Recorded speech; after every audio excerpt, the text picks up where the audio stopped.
Hi, Ari. Great to see you back. Hi, good to be back. How have you been? How is Cal? Calcutta is good. Calcutta is a little bit down as far as this COVID virus is concerned. But people are fighting, and over the past few days, results are looking good. Hopefully, so we'll put this behind us very soon. Well, we are in a bad shape here in the Heartland. I know Delhi has been bad. Yeah. Actually, keep hearing news. I've lost a couple of my friends, which is very bad. Our kids lost a couple of parents, so it's been kind of very bleak and dark. But this is something which is keeping me going. All right. Today, we start with the great game. And your previous recording, the episode was about Heartland and Rimland. And I've had a lot of great feedback that people would rather have, seen this video rather than read a book or an article because it was explained so nicely. My interest in the great game is because I belong to Kashmir, and as I started expanding my perspective and views, and I used to be friends with Harbir Singh Nain. So he told me to look up the book called The Great Game, Peter Hopkirk's book. And that's when I realized that, it's a very old thing going on. I connected with you and your interest in Heartland, and your last episode played on my mind a lot. Unless we understand Eurasia, unless we understand the role that the great game played in the politics of Eurasia, we won't be able to understand geopolitics at all. So great game seems to be a very, very important part of this geopolitics series. So I will want you to bifurcate it into segments. Today we are covering Russia. Soon we'll be covering Great Britain, and slowly as we go on. Yes, now, as it unfolds, maybe Afghanistan, maybe India someday. Right? Yeah, we'll be coming to that definitely. And we have a whole episode differently about Iran, right? That has to be there. Yes. The great game is very popular term. It keeps popping up now in, I think, young adult classes also. I've heard a lot of groups ask me about the great game. It's a very romanticized version on, Wikipedia, where they just have this definition that it's a game being played between two countries and all, right? But assuming you're a big fan of the great game, I've learned most of the things about the great game from you. So I would like you to give us the origins and the background of the great game. Okay. Over to you. Right. Thank you.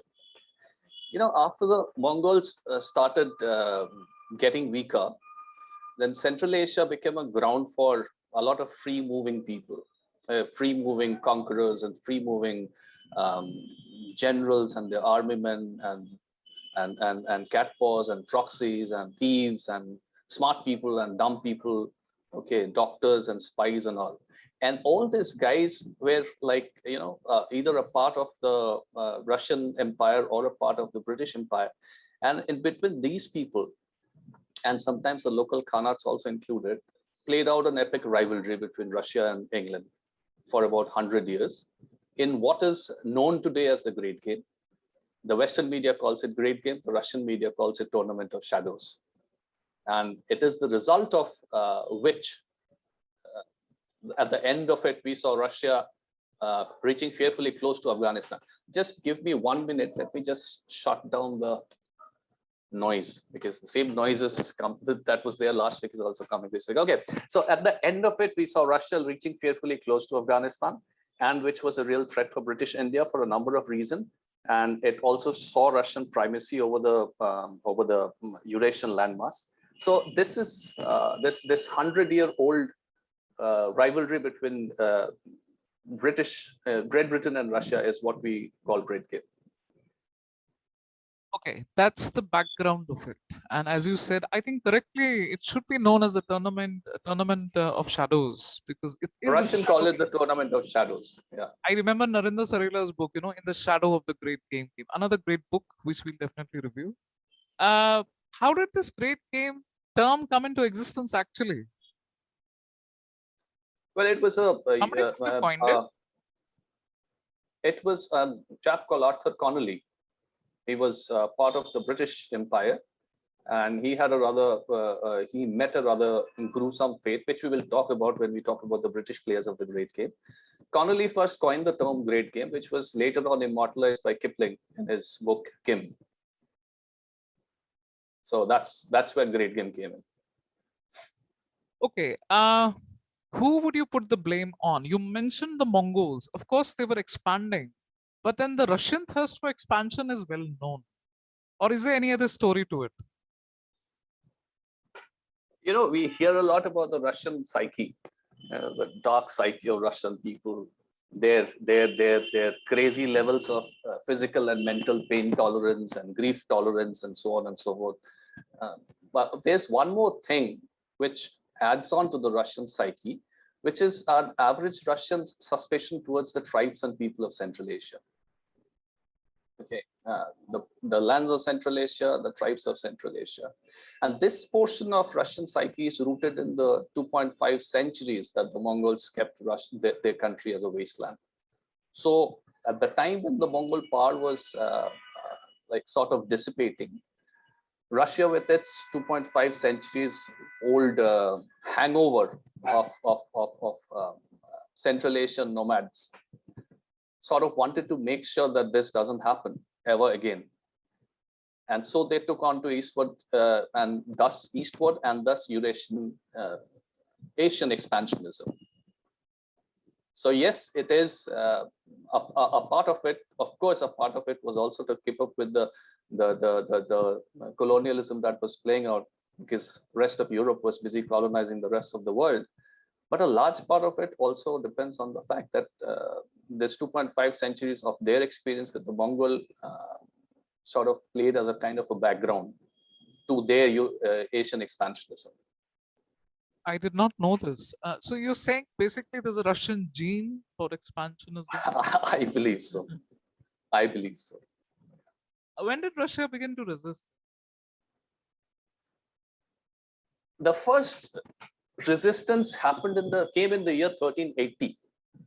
Like there would be lots of dates, but I would try not to confuse people with a lot of dates. The first resistance came in the year 1380.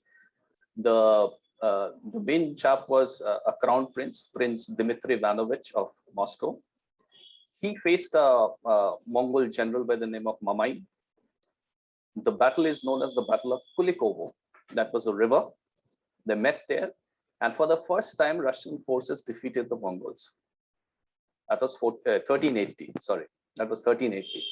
Did I say 1380 or 1480? I said 1380, right? I said 1380.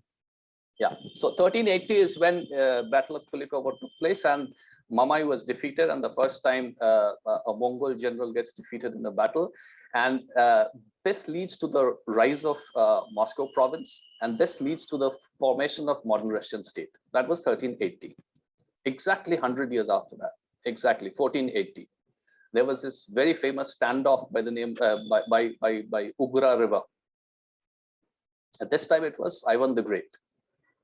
Okay, so this, like, they've got the river flowing, and you've got the Mongols on one side of the river, on one bank of the river. You've got Russian army on the other bank of the river, and they're facing each other, a stare-off competition kind of a thing. I think it was autumn and start winter, and then the snow starts falling, and then suddenly what happens for the first time probably in their history, Mongols lose their nerve and they turn their back towards the enemy. Not a single arrow shot, nothing happened. They just turn their back and they start marching back.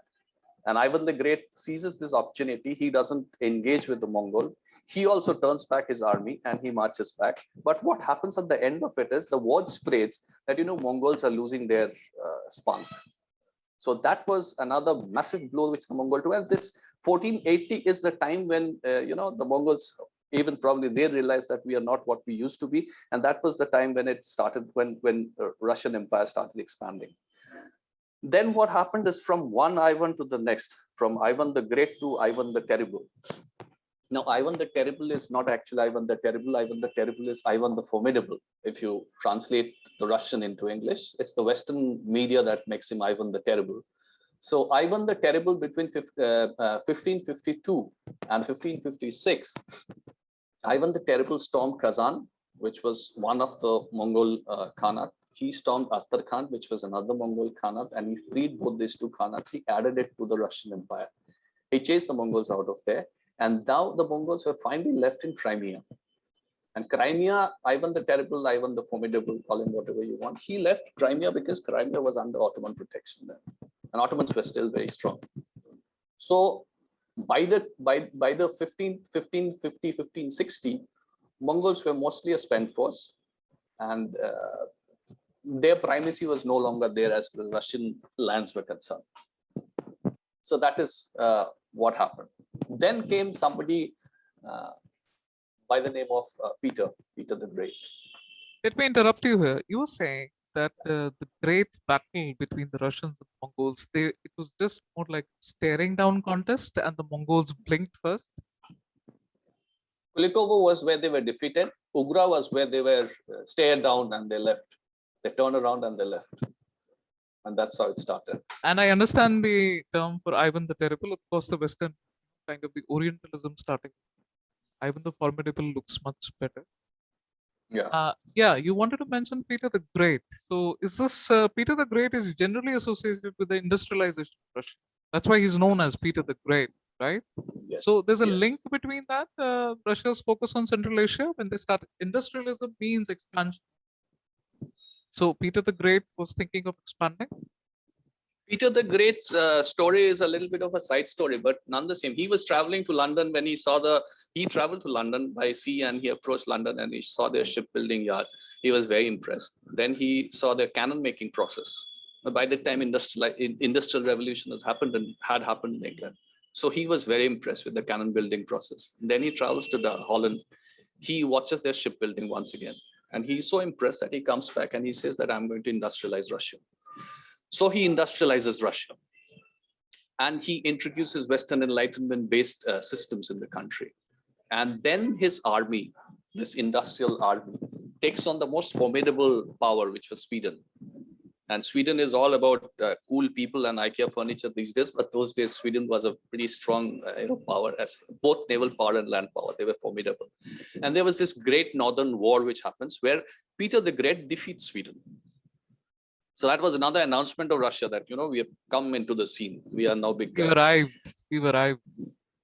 Yeah.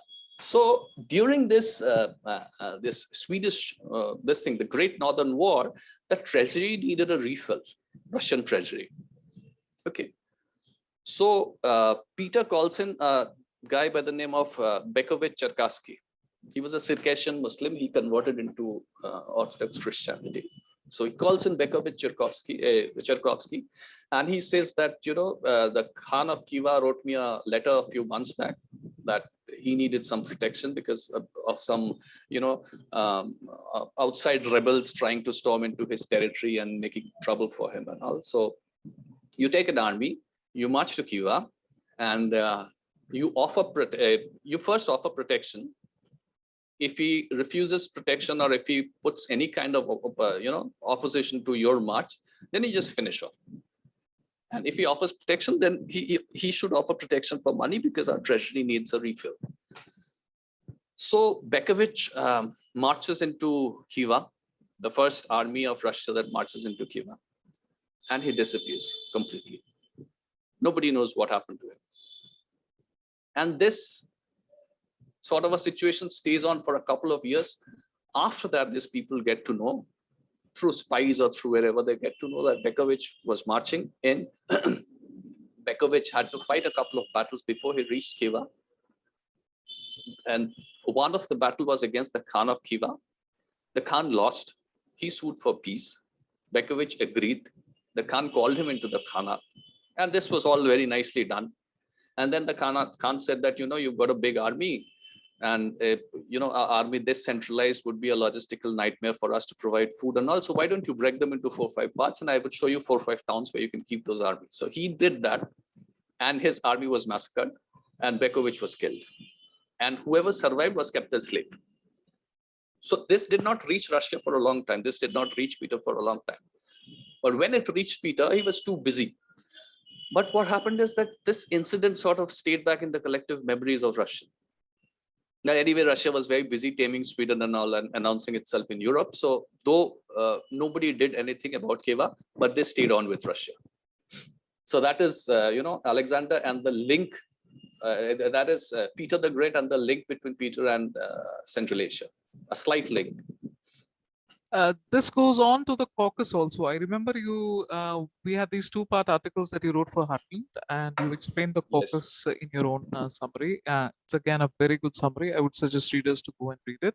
But then Russia gets tangled with the caucus, and later Napoleon as well. Would you like to elaborate on that? It was Catherine the Great who sat on the throne after 40 years of Peter the Great. She was a German, by the way. She was not a Russian. And Catherine was an interesting character, basically. She had about 12 boyfriends. So, but anyway, she was the one who chases out Mongols from Crimea, their last stronghold. She puts the Black Sea fleet of Russia in place. Once they chase out Crimea, then Black Sea is Russian. Part of Black Sea is Russian. So for the first time, Russia puts their fleet on Black Sea. That part of Caucasus is now controlled by Russian. That is when this idea of great game that, you know, Russia might be playing something, they might be eyeing India, this germinates in the mind of the English people, of the Brits. Okay. But there were several battles in Caucasus that took place. Russia won some, Russia lost some, and then by 1802, a man by the name of Pavel Sisyanov, he united Georgia and he captured Transcaucasia. Okay. So they were gradually consolidating on Caucasus by that time. 1820, what happened? 1812, what happens is Napoleon.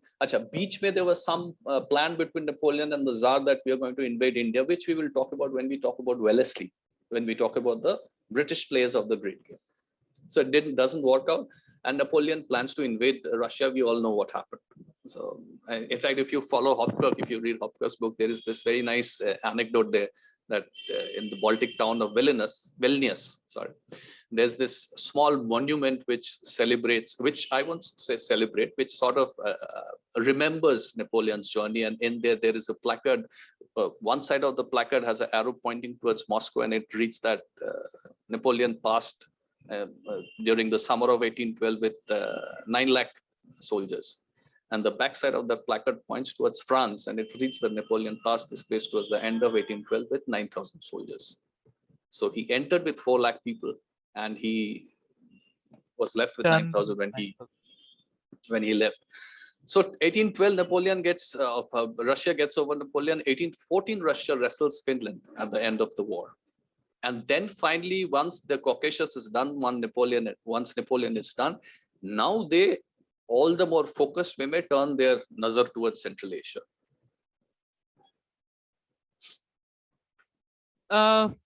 Here, the Russia seems like the bear that it eventually has come to, symbolize.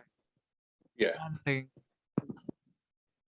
I be setting up a challenge for Great Britain. Tell us about this person called Mukherjee, because I think Khiva is a very strategic point in the story. Khiva was the first point, actually. Right? Khiva has more stories. So, Nicholas Mukherjee, I think. Nikolai Muravyev. Nicholas Muravyev. In 1816, 17, I don't remember now. After Caucasus was sort of taken by, part of Caucasus was taken by Russia, this gentleman by the name of Alexei Yermolov, he was a general. He was a Napoleonic war hero. So Yermolov was in charge of Caucasus. Yermolov decides to dig up the Khiva issue. And then once he digs up the Khiva issue, he calls this young guy called Nikolai Muravyev. He was a captain. He was only 24 years old. He calls up Muravyev and he says that, just about 100 years before you, that was 1816 and 1817, and 1717 and all was when Bekovich went. So just about 100 years ago, somebody tried to go and talk to Khiva people, and he disappeared without a trace. So you have to take this journey. Now there are two things here. Muravyev was, people ask a lot of questions about why Muravyev, why so young. The advantage with these people, young people, and both Russia and Great Britain was doing the same thing. They were always putting in young people in Central Asia, because it would be a diplomatic nightmare to put a colonel or a major there, an old guy. Young people were very easily. you could disown a young person very easily. You could say, oh, he's a lieutenant, he got lost. Oh, he went on a holiday. Oh, he went on a hunting trip. Oh, he went to look out for good breeds of horses. Oh, he got lost. But it was very difficult to disown a person who was a general or a major. So most of these guys, all the Connollys and the Stoddarts and the Muraviev that we hear about were young guys. So, and this guy was picked up for a number of reasons. Number one was he was a linguist. He knew the Central Asian languages, a couple of Central Asian languages. And Muraviev was very, how shall I put it? He was a kind of a pro in the Eastern way of talking. A lot of platitudes, a lot of compliments. You know, the Ji Huzur type talk. He was a pro in that. And when we talk about the Khanats and the Khans and the kings and the sultans of this area, they like a lot of Ji Huzuri talk, which was not a part of Western culture that way. And definitely not a part of Russian culture also. Muraviev was pretty good. He had a very flowery language which his people liked. So what Muraviev did was he took about 6 or 8 camels. He disguised himself as a Turkoman, a Tarkoman. And he starts walking into Khiva, and then he joins another caravan, and then the big caravan, he becomes a part of the bigger caravan, and they move towards Khiva. And people again question his dressing up, his kind of sort of, you know, disguise, his disguise as a Turkoman tribesman. But the advantage that he had there was that this Turkoman people were pretty grumpy people, and they had never traveled anywhere outside their Khana. So for an average Central Asian, a Chechen or a Russian or a French look the same.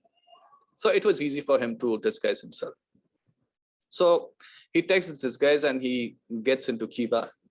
Before he reaches Khiva, of course, the Khan also has his own spies and also to get to understand that this is a Russian who is coming, and this is a Russian in a disguise. So why is he coming? So the Khan is in 2 minds actually.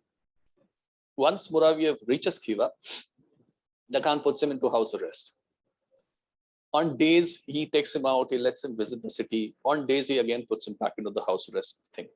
On days, he treats him with good food. On days, he lets him starve. Because he's not being able to make up his mind on what to do with this guy. Because this guy is not harmful.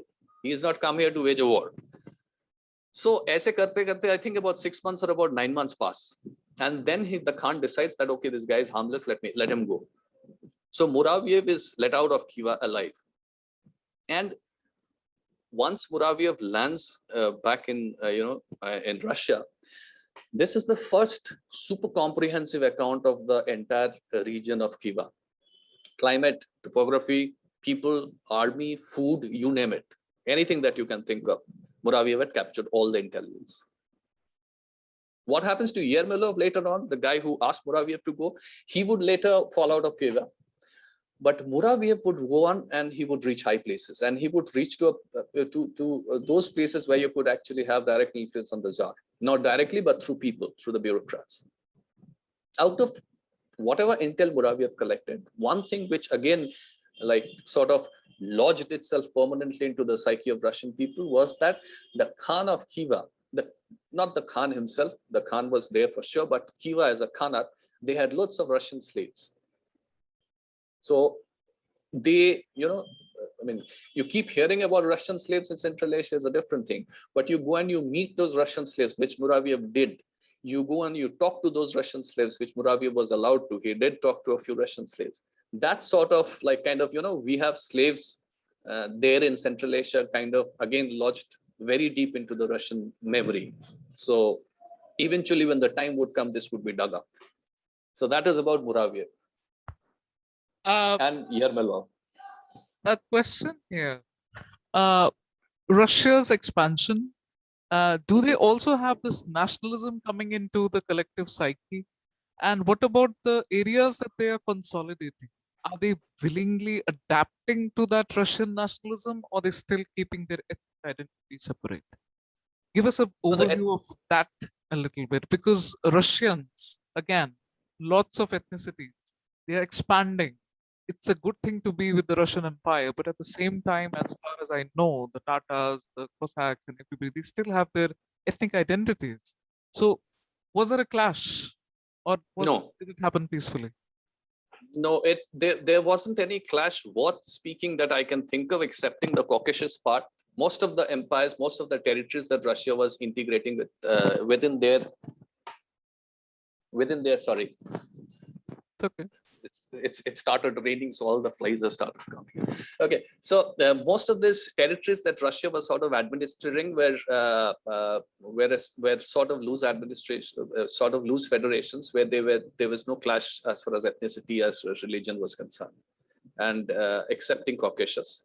But then Caucasus may, again, you had people like Cherkovsky who had converted into Orthodox Christianity, and there was no, when we hear about Cherkovsky, we don't hear about any clashes there. The only Cherkovsky that we hear about is that he went to Khiva and he got lost there. So yes, Russian nationalism, the one that we would probably, think of when we think of a nationalism in any sense, was not there, not then, not at least till the time the Soviet Union happened.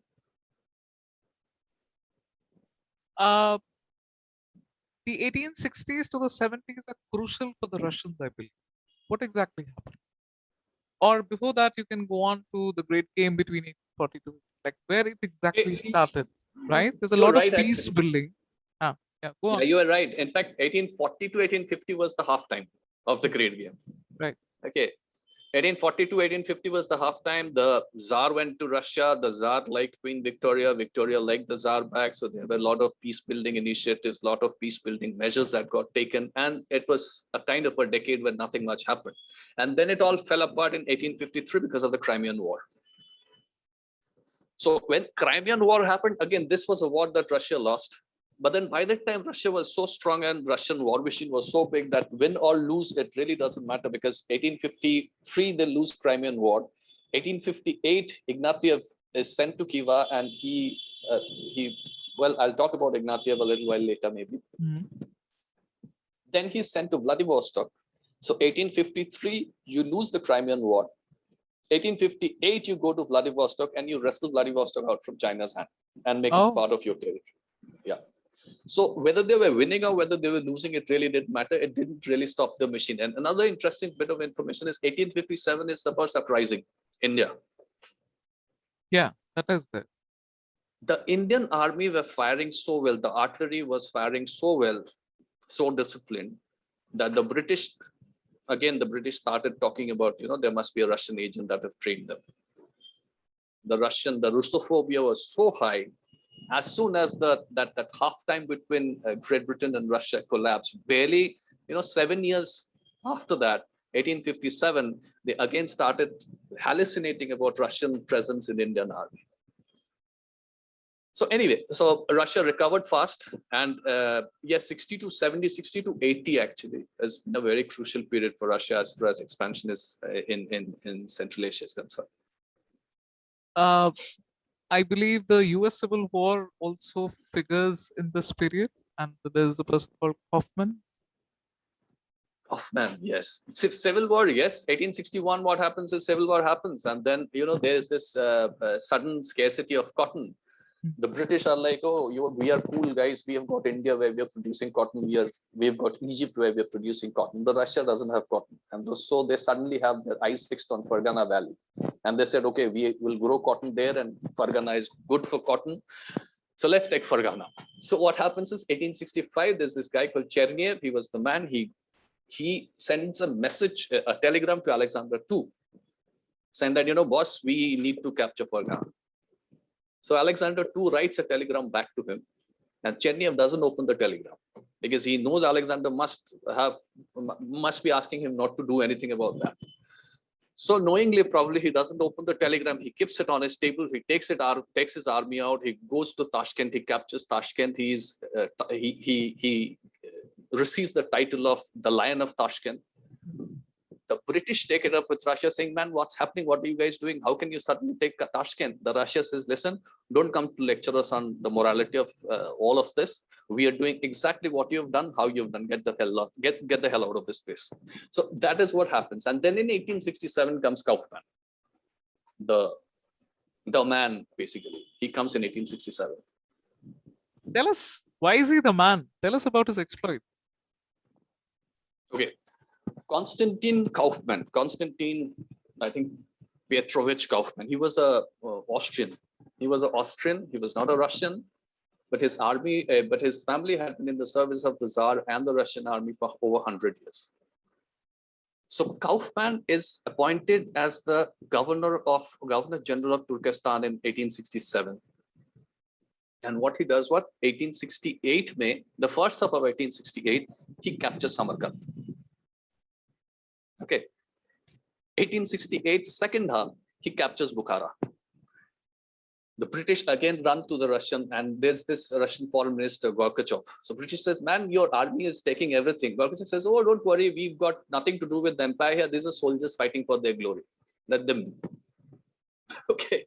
So they come back. So 68 May, Samarkand gone, Bukhara gone. 69 May, Kaufman starts building a fort in Krasnovodsk. Krasnovodsk is just by the eastern shore of Caspian, southeastern shore of Caspian Sea. It is now in present-day Turkmenistan, and the name of the place has changed. It is now called Turkmenbashi.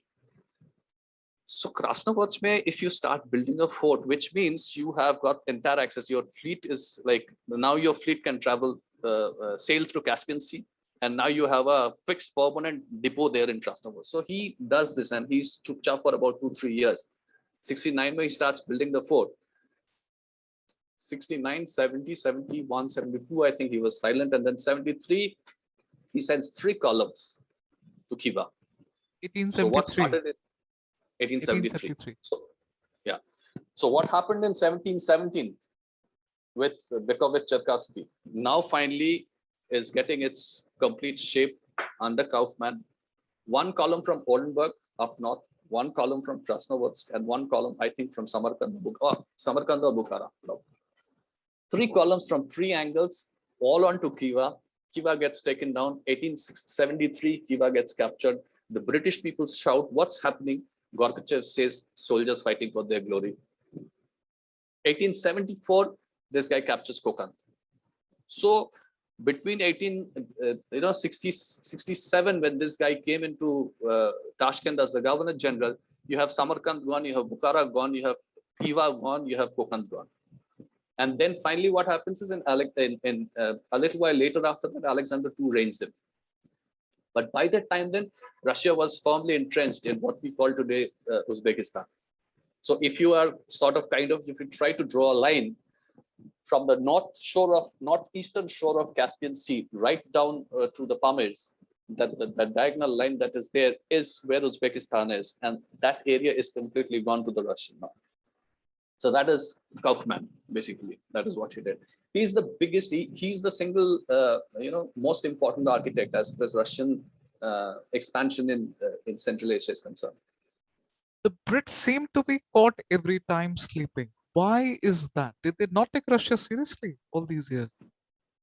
No, they took Russia seriously, but there is a big reason behind it. British were a tentative land power. They were a very good naval power. If you look at the British colonies, how shall I put it? With the exception of Rhodesia, every British colony has got access to open sea, had access to open sea. They were very good in as far as their naval prowess was concerned. As far as land prowess was concerned, they were tentative. And here you have the biggest land expansionist power since the Mongols. And they're bigger and they're better than the Mongols because the Mongols were nomads on horsemen. These guys have trains, and these guys have railway lines, and these guys have arms, cannons, and these guys have guns. And these guys are expanding everywhere. And the British, what they were trying to do is, the British were trying to put a spanner in their works. So when we talk about the British player of the great game, you would see that, there was this term masterly inactivity, which the British people sort of coined for themselves. What happens is when Russia is on full swing as far as Central Asia is concerned, the Brits were sending spies to talk to the local khanates and the khans of the local khanates and to disrupt the Russian expansion machine. But that's the best that they could do, because they probably never had any serious plan as far as Central Asia was concerned. They were only happy to keep India under their occupation. That seems plausible. So when did this focus shift to Afghanistan? Russia's focus to Afghanistan? It shifted as soon as this Uzbekistan route was taken. What happens is, if you look at the Caspian Sea, From the northeast tip of Caspian Sea to Pamir is where Uzbekistan is. From the south tip of Caspian Sea, you have Iran, which was those days Persia. So from the southeastern tip of Persian Sea, if you try to draw a line towards Afghanistan, you would see that this was a land which is present in Turkmenistan. This was a land which was contested. This was a land which was a transit sort of a land. Sometimes Iran claimed it. Sometimes the local Khanates grew strong, so they claimed their own independence. Afghanistan was not sure what to do with the northern border. So this was a kind of a land which was lying there. And once the Russians sort of consolidated as far as the Uzbekistan area was concerned, then 1881, a general by the name of Skobelev, he marches to a place called Göktepe, which in Turkoman is called Göktepe. Göktepe means blue hill. He marches to a place called Göktepe and he takes down that. That's 1881. Once Göktepe is taken down, what he does is he sends his army to Merv. Merv is in Turkmenistan and it is called Meri these days. The new name is Meri. So he sends his army to Merv and Merv surrenders peacefully. So Merv is occupied peacefully. Once they get Merv, then Skobelev starts building railway lines from Turkmenbashi to Göktepe to Merv. And then what happens is, this is 1881, 1882. Again, they wait for 2-3 years. The rail lines are all built. 1885, just a few kilometers, I think about 20 or 30 kilometers north of Afghanistan border, north of Herat, because Afghanistan did not have any defined northern borders then. 1885, just 30, 35, 40 kilometers north of Herat, there is a place called Panjde. They take Panjde, and Panjde was a garrison town. Panjde was an Afghan garrison town. So they go to Panjde, they say, you guys have to surrender. The Afghans said, no, we're not going to surrender. So what he does, what this guy does is he takes down Panjde. Now, if you look at it that way, you would eventually be, when you eventually look at a map, you would see now Central Asia suddenly looks like a massive chessboard and Russia has got all the pieces all around Central Asia because they have taken Panjde also. The Brits are shitting bricks now because Panjde ke baad there is a pass, the Panjde Pass. And Panjde Pass opens into Afghanistan. If you cross Panjde Pass, you are in Herat. Now, once you are in Herat, you are in what is the Invade India Highway. You know, so from Marv, so from Marv to Panjde and you cross Panjde and you enter Herat. So Herat, Kandahar, Quetta. And all you need to do is you need to just enter Herat and you need to announce to the world that, guys, we are here to invade India. Anyone wants to join us, the Afghans will all join. Okay. And then it will be a cakewalk. So the Brits are like sort of like they are seriously alarmed. That, you know, every time we go, we talk to you guys, say, okay, soldiers fighting for their glory. But this seems like a very coordinated move. And now you are in here. Then it means that you guys really actually have your designs on India, something which you guys have been sort of, how shall I put it, refusing to accept. Over the past 100 years, you've been refusing to accept that you have designs on India, but now you are here north of Afghanistan, and it's just 2-3 days walk from there. And you've got a well-stocked army, you've got a well-supplied army, you've got your train lines, you've got your depot, you've got your garrison, you've got everything. So it's not just 50,000 Cossack under the orders of Paul marching all the way from Russia across Central Asia to invade India. This is a much more organized sort of a action, kind of a plan. So that is what happens in Afghanistan. That is how close to Afghanistan Russia gets actually. When we finish this, we'll do a little bit of speculative thing that had Russia actually invaded India, would it have been better? Okay. All right, moving on. So that's the time, I think, finally the northern borders of Afghanistan get established, I believe, 1880s, right? After the 1887, yeah. 1887 after Panjde incident. Tell us something about that. No, 1887 is where finally the northern borders of Afghanistan, after, I don't know, 50,000 years of deliberation, ki kahan kya border kiya jaye, they finally decide that, okay, let's define it. So Russian gets Panjde, but Afghans retain the passes.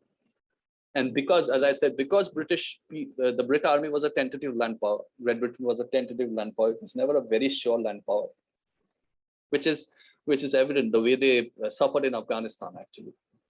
So what they did was, once Panjde was secured, they did not want Russia to travel anywhere beyond, anywhere closer. So what they did was they secured Chitral Hunza and Swat in quick succession. So you have Panjde, which is secured. There were 3 or 4 more places from which the army could enter, because they had their presence in modern day Uzbekistan, Tashkent and all. So those were places from which they could enter. So quickly secure Chitral, Hunza and Swat, and they do that. We're talking about Russia. We're talking about Russia. British. The British the secured Chitral. Yeah.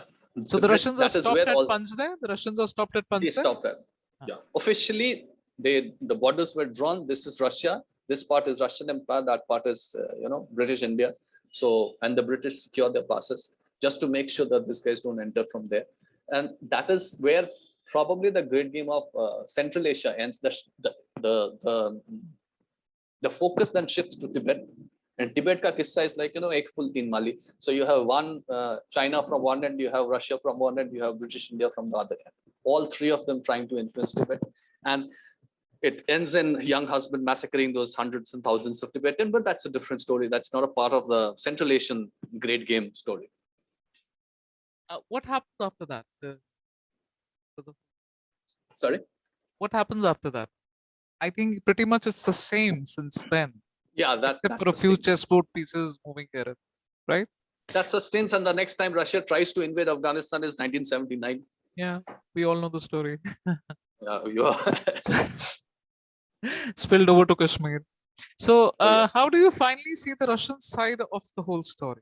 The great game. We're focusing on the Russian side today. We're focusing on Russian side, but yes, you have to pull others as well. If I am to sort of sum it up, I see it as an enormous vision consistency, that lasted over generation. In fact, that outlasted generation as far as Russian vision towards Central Asia was concerned.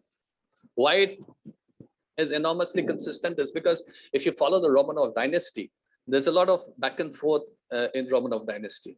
The father becomes the Tsar, and then he's murdered, and then somebody's nephew becomes the Tsar. And then they discover that the guy is a little soft in the head, so his mother becomes the Tsarina, and then somebody else. So there's been a lot of back and forth, and it's a complex hierarchical structure. A genealogy, not a hierarchical structure. I'm sorry, it's a complex genealogy if you follow the Romanov dynasty. But one thing, their vision about Central Asia stayed strong. And a series of extremely persistent, extremely well-coordinated movements to back it up. While British were all tentative as far as Central Asia was concerned, Russia was absolutely sure that we have to convert this into our backyard. We have to get this. And it's not just that they annexed it, they administered it, they did it quite well as far as developed it. They developed it, of course, during the Soviet Union time. Whatever little they could do, they developed it. So this was one point number 1. Point number 2 is the enormous results that they got in terms of real estate, because at the end of it, then Russia had about 3.8 million square kilometers in the Asian landmass by the time this borders and all were drawn. As far as the journey is concerned, for my understanding's sake, I break it down into the Kulikov and the Ugra part. That was the first part. The second part was Peter and his industrialization. The third part was when they lost Crimea in 53, they started modernization. Okay, Russia started modernizing. So they industrialized the country, they modernized their society, they built their railways, they improved their communication, they coordinated the Black Sea, Caspian Sea, and the overland movement. And at the end of it, they had, like, if you look at the map, they had the entire Central Asia to them. So that is how, as far as that is another point. The third or the fourth point, I'm losing track now, is the influence that it had on the people. So if the last episode we were talking about Halford Mackinder. So where did Mackinder get his theory? Mackinder got his theory when he looked at Russia. So the heartland, the pivot, okay, the Asian pivot area. So it definitely led to influence Mackinder to create his theory. Then there is another interesting thing. 1890 was when the borders were being drawn. 1897, Russell wrote his Lebensraum that the state needs to expand if it is a living entity. We all know how that influenced Hitler. So he was so impressed that he wanted to do a Russia and Europe, and it was very good. and then he wanted to do Russia on Russia, and it was very bad. Okay, so General Barbarossa won. Yeah. Go on. Then, if you look at at the end of it, is Russia's, the end of Great Game. Great Britain at one end, colonizing tracts of land at some point in time in history. Russia at one end, colonizing tracts of land at some point in history. This sort of rivalry has kind of shaped the world. So federated structure below, talk about autonomy, talk about trade influence, talk about outright annexation, regime change, whatever, whether it's through religion, whether it's through ideology, we are talking about access and control. And the Great Game is the mother of all the rivalry. Ari, let me understand one thing here. It makes sense that there is this, land mass, because it has a lot of square miles, that it would try to make these regions, which it considers important, as its back. This tentativeness of Great Britain, which I understand, is because they were an island very far away. Of course, it was the British Empire, but then again, it's very difficult to control a continent far off from home. And all military history tells us that it's always a bad idea. So could it be possible that the Great Britain's tentativeness, or their performance in land warfare, is bad because of this, that they were very far off? It's just an island nation trying to control a full subcontinent. So Great Britain was good as a naval power. I said they kind of traveled all around the world, and they violently intruded into the rest of the world because they were a naval power, because land travel was very difficult. So land masses like Central Asia were remained to be like that, like hinterland. That is where nomads came in. That is where thousands of years passed, where there was no civilization. And Great Britain's confidence was it stemmed from the fact that, water travel is easy. We are the best water traveler, we are the best seafarers. And water travel kar ke jahan pe pahuncho, wherever there's good, resource that needs to be taken, we do that. And that is why they sort of limited themselves as far as the colonies were concerned, and which were all around the sea areas.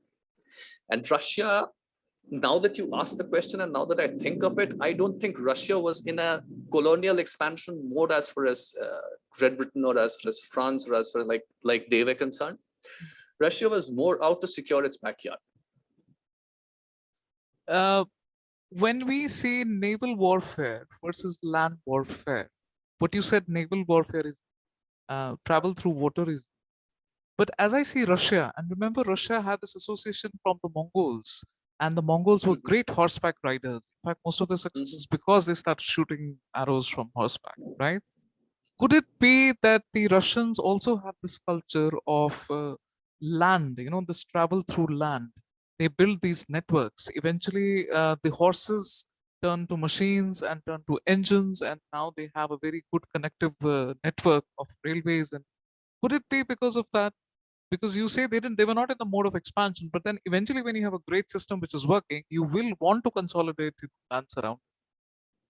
Yes, I believe a lot of Russian gene is also there as an Eurasian expansionist power. If you follow the current Russian system, there are two lobbies there. One is an Atlanticist lobby, which wants to, which identifies themselves as Western, which wants to be friends with West. And there is a Eurasianist integration lobby. So Putin and the Petersburg boys are a part of the Eurasianist integration lobby. They look at themselves essentially not as Western, as European, yes, but not as Western people, because their value system is completely different. Right.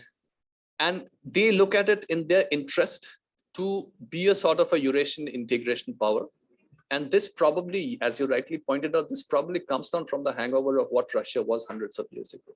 They were predominantly a land expansion power, and they want to keep it that way.